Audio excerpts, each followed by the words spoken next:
A win is a win, I guess. We're going to overreact to a lot of things. Of course, a lot of it I think is going to be somewhat justified. And then we're not going to overreact. And even that might surprise a few of you guys. Let's go. Let's talk about this game.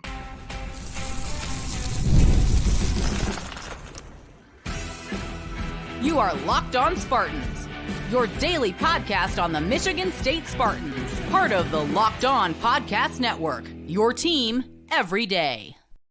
5-hour energy fixes tired fast with zero sugar and a convenient portable sides is the perfect pick-me-up for getting stuff done. Go to 5hourenergy.com and use promo code LOCKEDONCFB to receive 20% off your order. This offer is good until September 30th on one order and cannot be used with subscriptions or other promotions.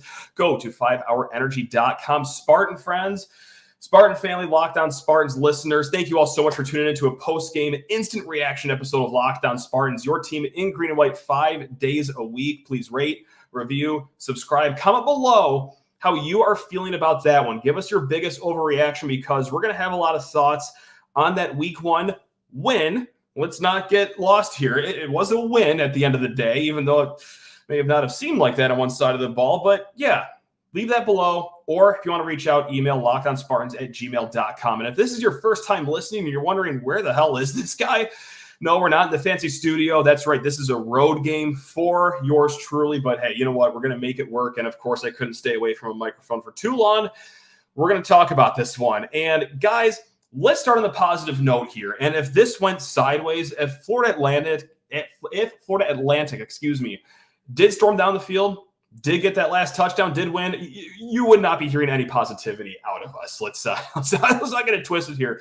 But they won. So we're going to start with the good things that we are going to overreact to. And the first thing is lost in all of this, and maybe I'm to blame for some of this because a lot of us are so excited about this offense because so many people have talked about the new quarterback. Hey, it's an offensive coordinator whose name is not Jay Johnson. This is going to be a new beginning for the offense. Well, that was kind of a dud. Of course, we're going to talk about that later. Lost in all of this is how strong that defense was today. I get it. It's FAU. Okay. That's a group of 5 team. That's a group of 5 team that was replacing 9 starters on offense. A group of 5 team that was replacing 4 starters on the offensive line. What's most important here is that Michigan State made it look like that. They made it look like they were the Power 4 team going against a group of 5 team, and we know it isn't always like that. Flip the script. Our offense against their defense certainly didn't look like that. So at least one side of the ball aced the test. And the group specifically, there's actually 2 of them that aced it the most. I'm going to go with the secondary here for number 1. And Michigan State fans, you guys know we are starved for a secondary that could play even just average. Talk about shooting for the moon here. We don't need the no-fly zone immediately just like that under Joe Rossi, our new defensive coordinator. We just need something that's going to keep us somewhat within ball games here. And you saw that right off the bat. Cam Fancher was having a hard time finding open receivers. Many of those sacks were coverage sacks. So right off the bat, you get your Ed Woodses of the world, your Nikai Martinez's, your transfer guys. They had early impacts, especially after some of your mainstays like Malik Spencer. He had to bow out of the game a little early. Good all-hands-on-deck performance from the secondary, and no unit was more hands-on deck than that defensive line. My goodness gracious, they collectively might be the MVP of this game, and they aced the test. And I'm sorry I keep on using that phrase, but truly, like, we went into this game saying, all right, we're looking for 3 things that have to absolutely get done. These are non-negotiables. One of them was you have to stop Florida Atlantic on the run. Now, of course, that's a twofold thing. One is just to win this game, but also 2, show that the question marks about the front 7 going into this season aren't as drastic as they may seem, that you actually can stop the run starting at your group of 5 team that you're opening with. Right off the bat, 2.8 yards per carry is what the Owls were held to. And it even felt like less than that. On top of that, too, guys, did not see this a lot last year, the pass rush. All right, and again, all hands on deck. Ken Talley, my goodness gracious, we got a mailbag question earlier this week about, hey, where's Ken Talley going to fit on this defense?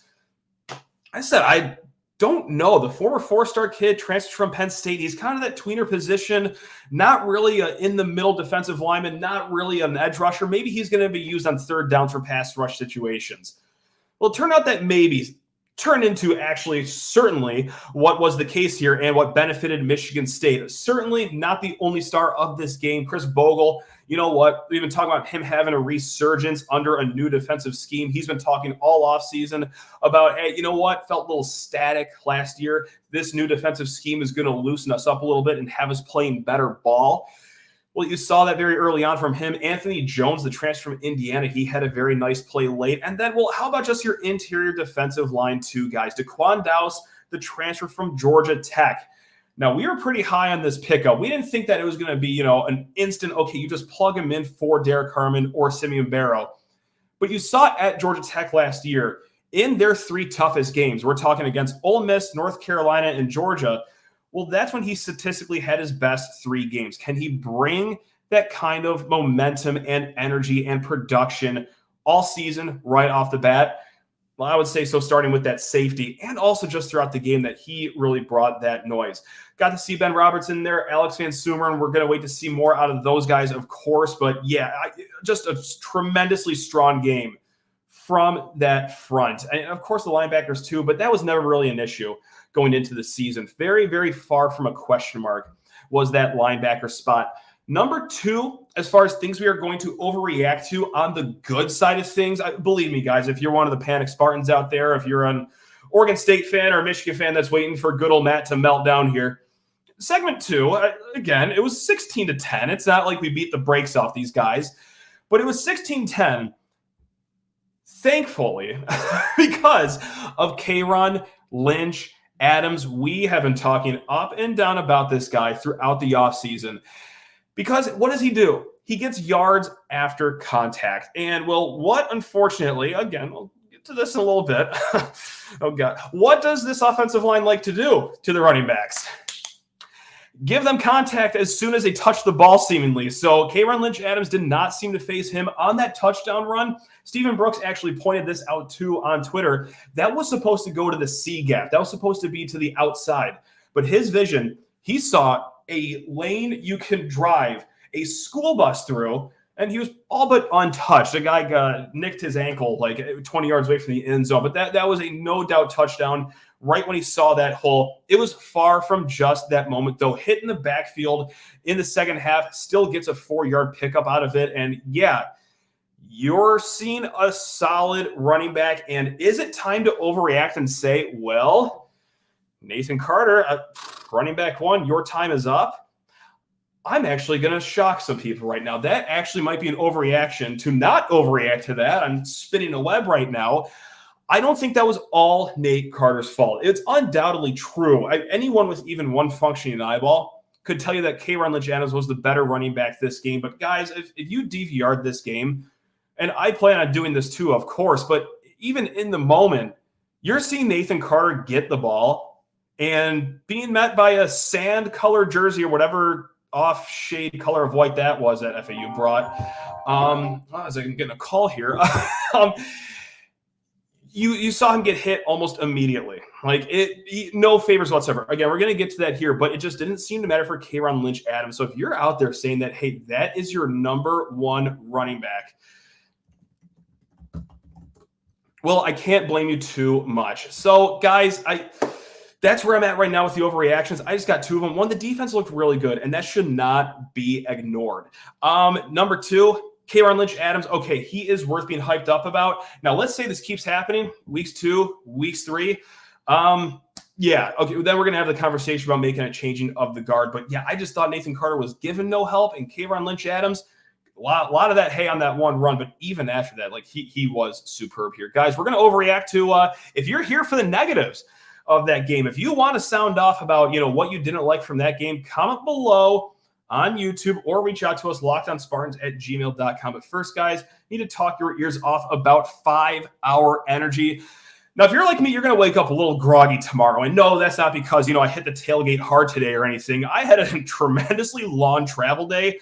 And I'm going to be honest with you guys. I hate to admit this, but by kickoff, I really needed some 5-hour energy. I thought that the whole game day energy was going to keep me going, but my goodness gracious, being in a plane and a car for the better part of 10 hours, ooh, that took a toll on yours truly, but luckily I will have some 5-hour energy to get me off the mat tomorrow. That's right.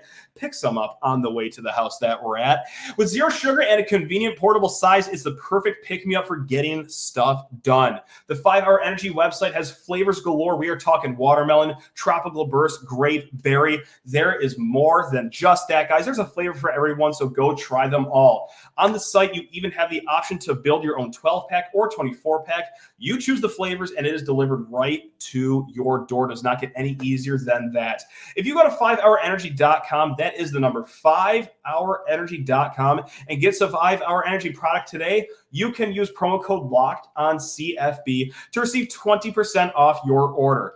This offer is only valid until September 30th on one order and cannot be used with the other promotions. The code is not good on subscription orders. Go to 5hourenergy.com today.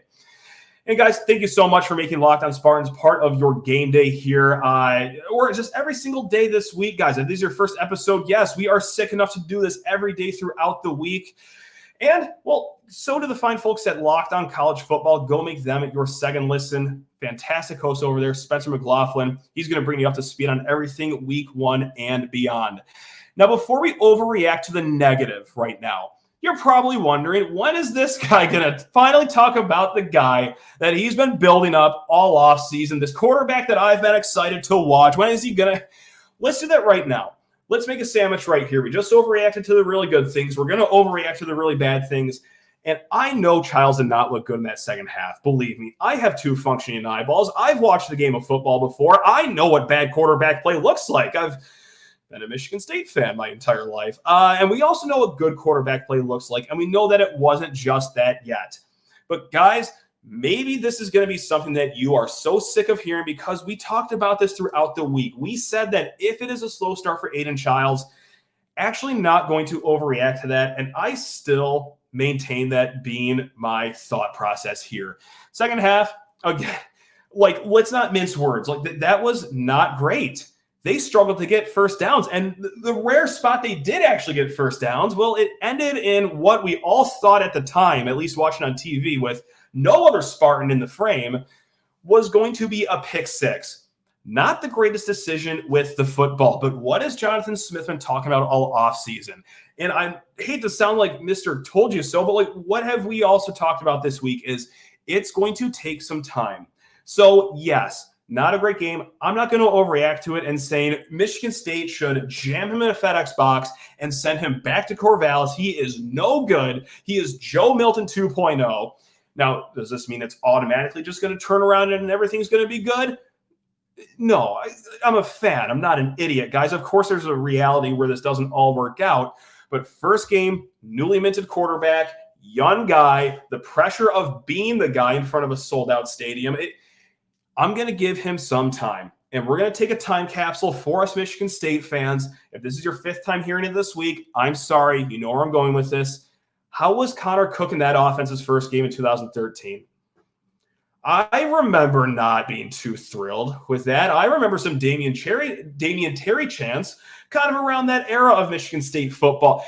You have to give new quarterbacks some time. What we do also know about Aiden Chiles, though, is that the floor is going to be a little higher than it was last year. And I understand that the bar was set, basically halfway to China. That's how beneath Earth's crust it is for good quarterback play here. But you see it with the zip on his throws.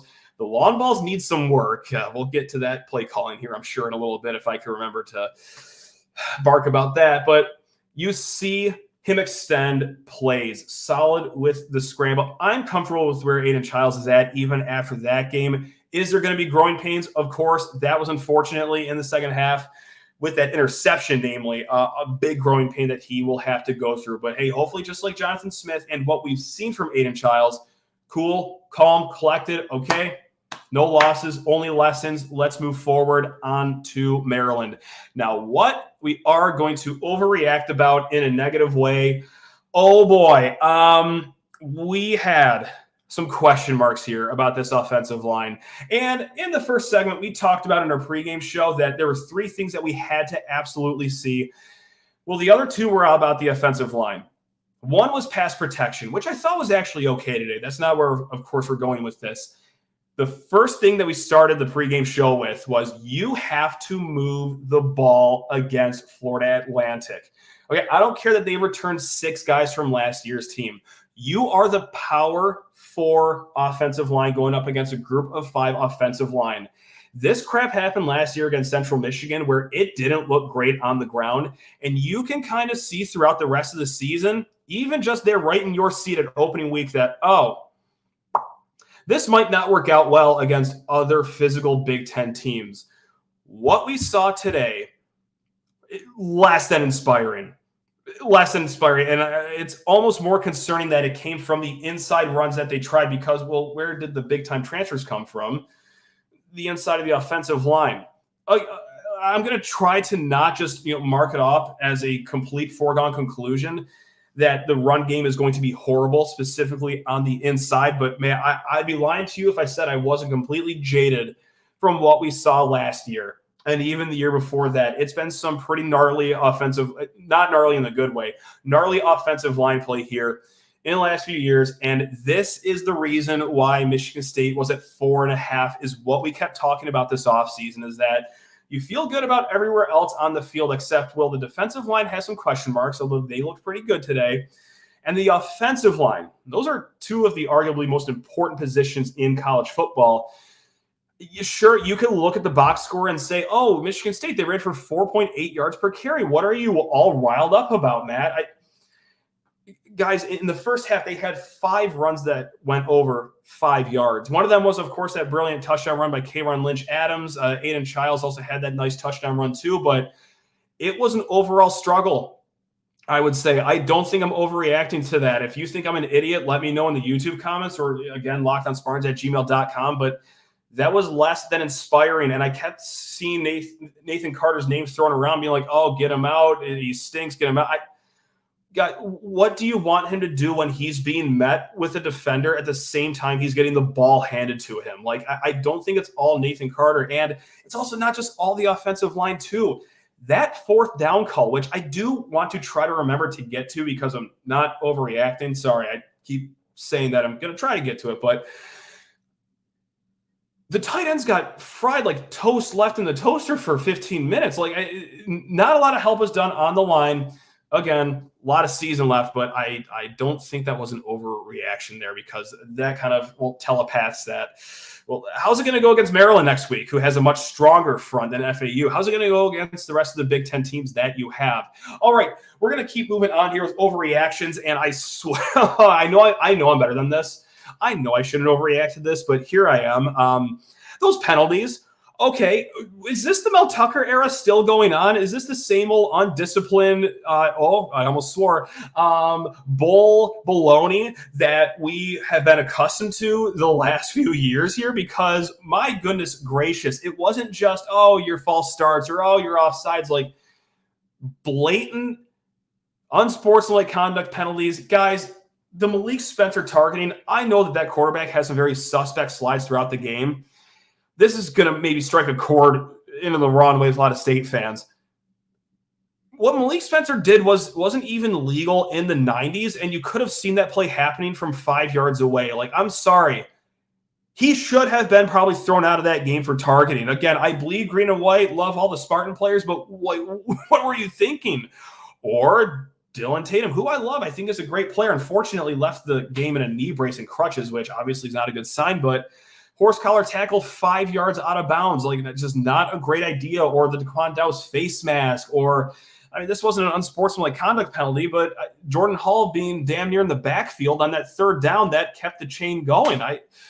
There were some horrific penalties in that game. I thought we were done with that. Again, a lot of season left. I'm sure they'll come into their own, but I'm just like the flinchy dog in the shelter. I just think of the last few years and just how stupid penalties unraveled Michigan State so many times. And, well, they almost unraveled Michigan State today, so it has to be tidied up. I will say this. Nothing made me happier after those penalties than the camera going to the sidelines, and not seeing the stupid keep chopping thing. There is something to be said about that. But oh my goodness gracious, that was not good. All right, we're not done with overreacting to the negative, which makes me sad after a win. Again, 1-0.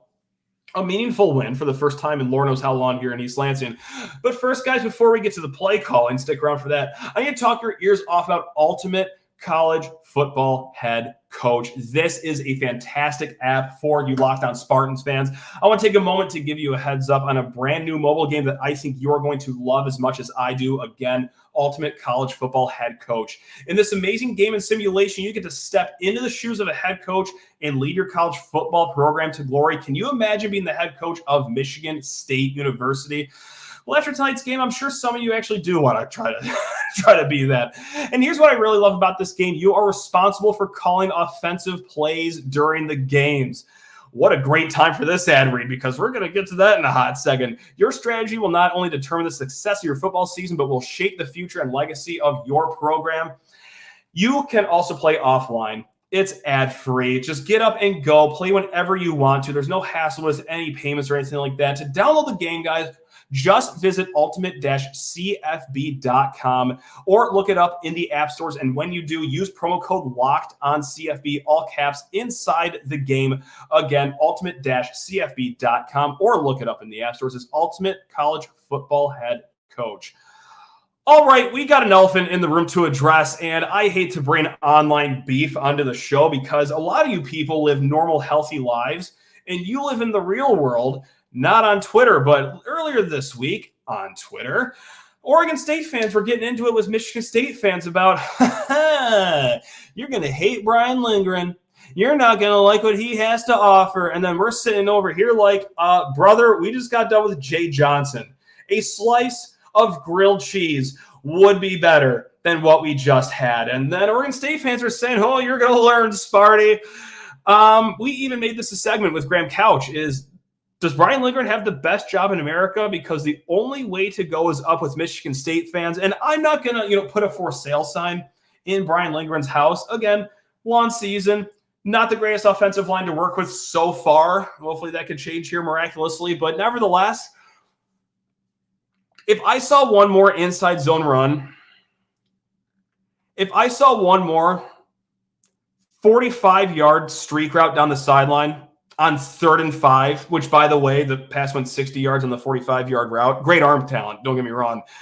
Those deep shots were not working at all tonight. I was going to turn into the Joker because specifically to Jay Johnson last year, what was the gun that kept on shooting himself in the foot? It was just the inside run when it was very clear throughout the game, not working at all. And I get it if you want to work on it. Hey, group of 5 team, let's get some live reps in, not just against our practice unit during the week, but let's get some game action going. Maybe not during a 6-point game in the 3rd quarter, in the 4th quarter. Call me crazy. Let's try some things that work. And I know it's just, so simple for the podcast host to say, well, try the play action tight end rollout that was automatic 7+ yards in the first half. But do it. Believe me. We talk about scripting plays here and how everything is going to go together. That's where I thought Michigan State was heading in the second half when they just kept inside run. And then, okay, great. The mouse is sniffing the cheese. They're going to pull that ball back, and they're going to find Jack Velling right there on an out route or Michael Masunis like you did twice in the first half, and they never did. I mean, they tried, rolling out to his offhand for Aiden Chiles and then came up short. I know it sounds like an excuse for him. That should have been a completed pass. Don't get me wrong, but wow, that was a game that made me at least look for a white flag on Amazon to wait to the Oregon State fans we were beefing with, because that left a lot to be desired. Again, I know it's not all entirely on him. Like, you try calling plays with an offensive line that you can't trust. Like, I know it's hard, but there is like a yardage difference between like a 2-yard run, and believe me, everyone in the world knew that run was going to go for 2 yards whenever you called it, and a 40-yard streak down the sideline. Like, sometimes when you need 7 yards, maybe just go for 7 yards. I just call me a little crazy podcast host for that one. So yeah, that was concerning. Just the offense as a whole.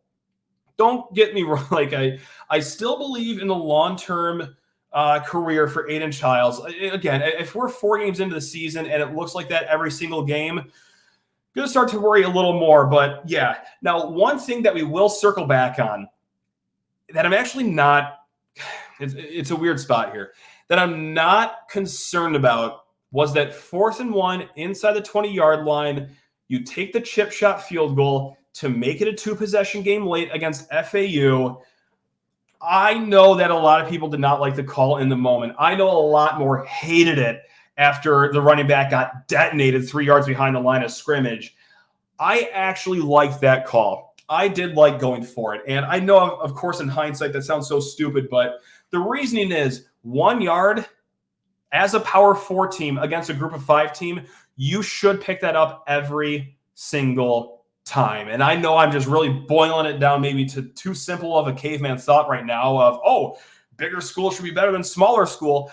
But really, you score the touchdown, like you all but put that game away, especially if you go for 2 points after you make it a 14-point game. And I understand that the field goal makes it a 2-possession game, but like don't just hammer it home, like sledgehammer it home when you should be able to get 1 yard. So unfortunate lesson for the coaching staff that they really don't have an offensive line they can trust. And yeah, but I oddly enough, I was not too bent out of shape about that one because I like the aggression. I like the thought. Just didn't really care for the play call, of course. But even with the play call, you should still have your guys be good enough and synced up enough to get 1 yard. I don't think that's really an overreaction. So be upset about a lot of the play calling. Believe me, I was. That one, weirdly enough, I was not too hung up on that one. Who else did we miss here today, just going off the top of the head? I got to say, Ryan Eckley, superb job yet again. Far from a question mark going into this season, maybe arguably the best punter in the Big Ten. I thought he was sensational. On Torrey Foster, that's one I had slotted in the not overreact category. Tough game for him. Was the interception right off the bat his fault? Like, no. Ball a little thrown behind him. Could he have competed harder for that ball? Maybe, but like that was just, okay, luck happens sometimes. I can't chalk that up to quarterback, receiver, anyone. That fumble, of course, not ideal, but we've seen enough on Torrey Foster to believe that, hey, he is a strong player here, that he can be a wide receiver one. So I know I sound like a broken record. If he looks like this 3-4 games into the season still, like, okay, we might have to make some different changes here, but no, not going to overreact on the Torrey Foster stuff. So, guys, that's all I had. I'm going to go scroll through the YouTube comments here really quick. Ray Montoya, that's just a bad O-line. Yeah, our fears are being realized very early into the season. And you know what? Evan writes in, so not looking forward to next week. And there is a good point about that because for those that aren't like super just involved in college football, actually have healthy lives on the outside, this is going to sound really strange, I think, but Maryland has a good defense, especially in the front 7. Sounds strange because Maryland is just known for having skill position players and an air raid offense. They'll score 50 points a game, but they'll also give up 60. Like Maryland this day and age, they're actually really physical on the inside. So that's going to be a concern for the run game. But outside of that, I still have a little bit of hope for Maryland, as sick as that sounds, just because our defense did look that good. And this is what we're going to end the show with, the same way we started it. Like, I don't want that to get lost here. Tom Herman, one of the best offensive coaches that you can find. Like, that wasn't just lightning he found in a bottle back in the Ohio State days. He had some success at Houston. He had moderate success at Texas. That was a good offensive mind with a quarterback that is experienced in college. Yes, his first start for FAU, but he came over from Marshall. Like that.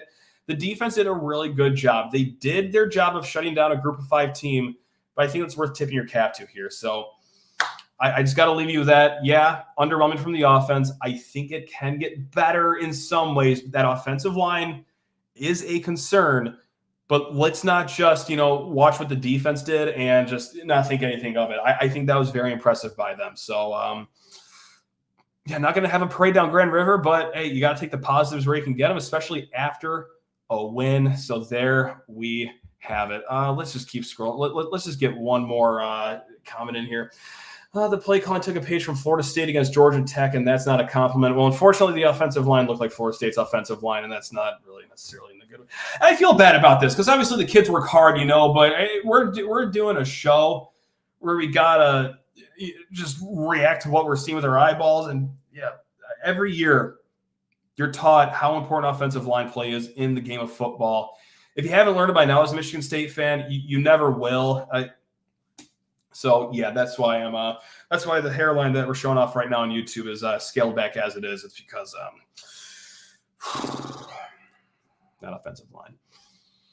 I still believe against Maryland. That's a good defense we got. All right. Love you all. We will be back. We will be back. You already know this. Enjoy your Labor Day weekend. See, this is the fun part about Friday night games, guys. It's over. We can move on. Time to just have a stress-free Saturday, Sunday, Monday, watching other teams throw up on their shoes. Locked On Spartans, your team in green and white every single day. Love you all. I truly mean that. I really do love you all. Go green.